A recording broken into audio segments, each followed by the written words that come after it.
Live from Fargo and serving you on TV, online, and on the go. This is Valley News Live at 5. This massive amount of food is now all packed up and ready to head to the places that need it most after another big year for area students working to fill the dome.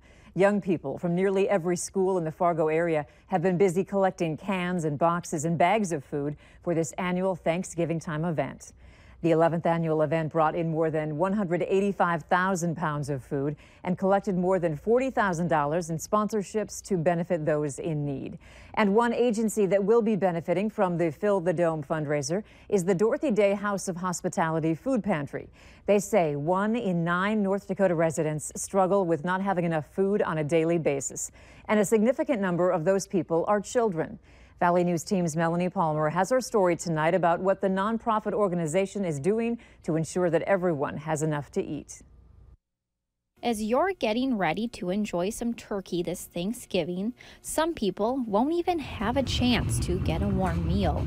And many of those people are likely to be children. We see people from all walks of life, from all over the area. One thing we do know about the people we serve is that children and seniors are disproportionately affected by hunger. In the FM area, around 20% of the population is under 18.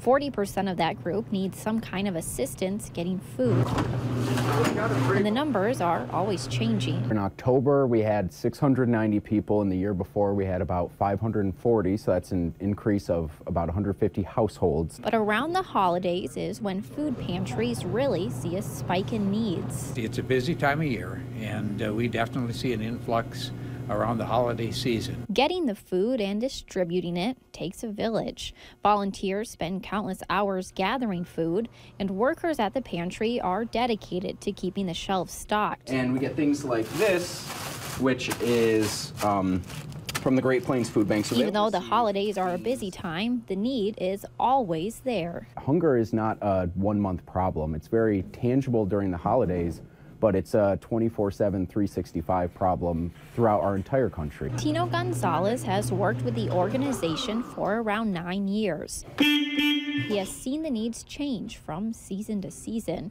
but one thing that has stayed the same is people's reactions when getting the food. Happy faces, smiling and all that.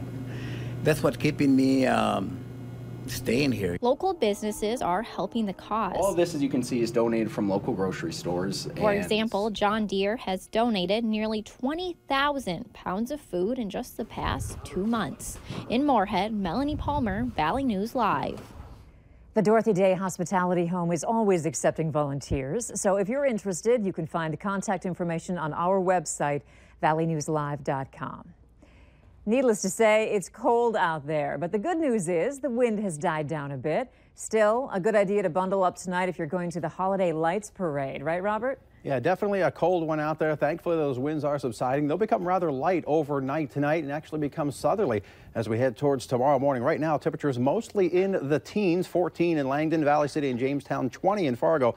Also 20 down in Sisseton. Winds much lighter than they were earlier today and overnight last night, but still a bit of a breeze out there, and that's creating wind chills in the single digits above and below zero.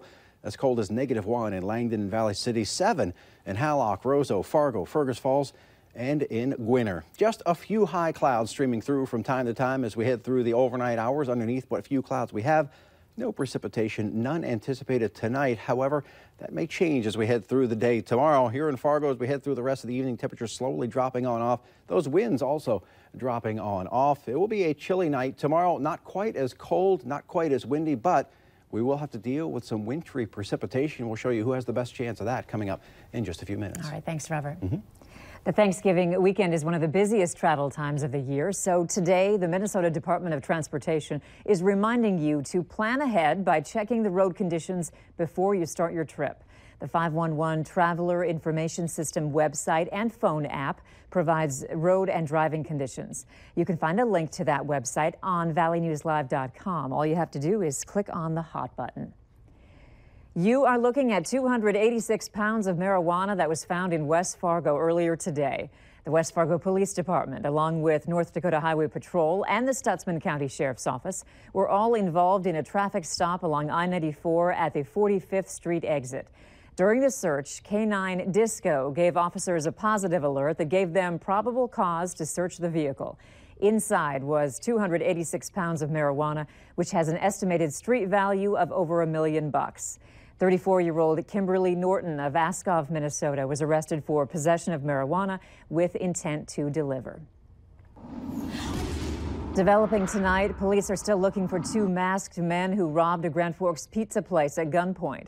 Investigators say the men entered the Little Caesars on Gateway Drive just after 10 last night, showed employees a handgun, and stole an unknown amount of money. 3 employees were in the building at the time of the robbery. No one was hurt. The suspects are described as 2 white men. One was about 6 feet tall, wearing a tan jacket and a ski mask. The other was a little shorter, wearing a black jacket and also a ski mask. You can contact Grand Forks Police if you have any information. There's new information on the accidental shooting of a 3-year-old girl. It happened at a home in Otter Tail County Sunday morning. Investigators now say it was her 5-year-old brother who accidentally shot her. They also say it was a .22 caliber rifle that belonged to one of the parents and was hidden at the home. The 3-year-old was taken to a Twin Cities hospital and remains in stable condition. The incident remains under investigation. The Becker County Sheriff's Office is investigating after 3 people from Minnesota were hurt in a single car crash early this morning. It happened just after 2 a.m. near Holmesville Township, which is just north of Detroit Lakes. Authorities report 28-year-old Candace Roberts of Ponsford had to be pulled from the car by firefighters. 2 passengers, 38-year-old Stephanie Penny of Vergas and 30-year-old Tara Roberts of Detroit Lakes, were also hurt in the crash. All 3 were taken to a hospital with injuries, although we don't yet know how seriously they were hurt. Deputies report none of the women were wearing seat belts at the time. PBS News fires Charlie Rose shortly after CBS News terminated him over allegations of sexual misconduct. 8 women shared their stories of inappropriate behavior by Rose with the Washington Post. The allegations are all related to Rose's work on his talk show, which is independently produced. Rose released a statement yesterday apologizing and accepting responsibility for insensitive behavior. A Thanksgiving tradition at the White House. President Trump pardoned the first turkey, or turkeys, of his presidency earlier today.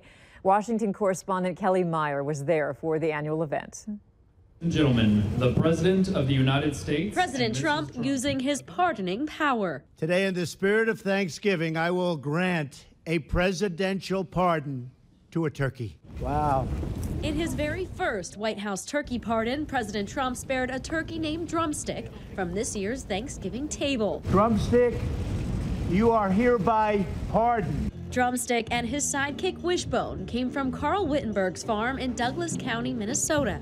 President Trump gave a special shout out to Wittenberg and the presidential crew, a group of 4-H students who helped bring the turkeys to Washington, D.C. Please stand. Great job you've done. Presidents like George H.W. Bush and Barack Obama have all participated in the annual tradition.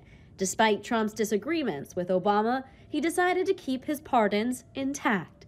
So Tater and Tot, you can rest easy. The message of the day was to be thankful, but Drumstick and his pal Wishbone just might be the most thankful of all. Reporting at the White House, I'm Kelly Meyer. This was President Trump's last event before heading to Mar-a-Lago for the holiday. The turkeys, however, will head to a farm just outside of D.C. in Virginia to spend the rest of their turkey days. A hot potato not only warmed people's bellies, but their hearts, too. The annual RDO Caters Taters served thousands of baked potatoes to help raise money this year for CCRI. Over the past 18 years, this event has helped raise more than $500,000 for local charities. CCRI says the money will help give individuals with disabilities more than just basic care. When we are able to provide those things like a gym membership for somebody, or somebody needs a pair of tennis shoes or a winter coat or work boots to get back on the workforce, it means so much. Last year, RDO Caters Taters raised just over $7,000, and they're hoping to top that total this year. The